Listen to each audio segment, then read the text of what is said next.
Okay, this video is about apparent violation of conservation of energy and linear momentum in beta decay. So when beta minus decay was happening, it was found that only few beta particles were emitted with maximum energy, and the large number of beta particles were emitted with very low values of energy. So if energy of these beta particles is less, where that energy is going on, so there was an apparent violation of energy. So for that, Pauling tried to explain this using the concept of neutrino and antineutrino. So a neutrino is just a particle which doesn't has any charge, it doesn't has negligible its mass is very less and its spin is half.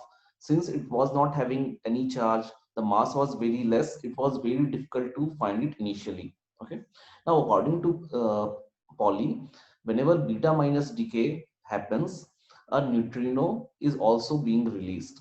Okay, and when beta plus decay is happening, one anti-neutrino particle is also being released. So based on antineutrino and neutrino, the updated reactions of beta minus decay and beta plus decay were given as follows.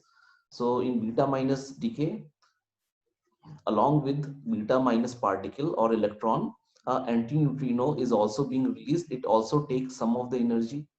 And in beta plus decay, along with beta plus particle, a neutrino is also being released. Okay.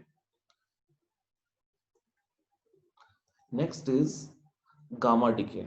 So gamma decay happens when a heavy nuclei in excited state comes to lower energy state, and that energy is released in form of photon. It's same like you have read this concept. Let's say uh, when electron moves from higher energy orbit to lower energy orbit, some energy is released in form of photon. It's the same concept here, gamma decay. So gamma ray is actually a photon. This you have to remember. Okay.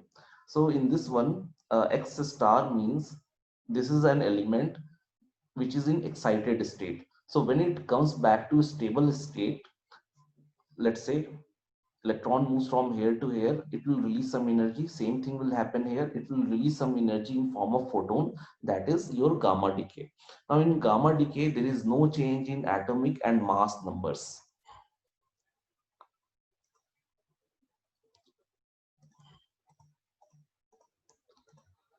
So that's all.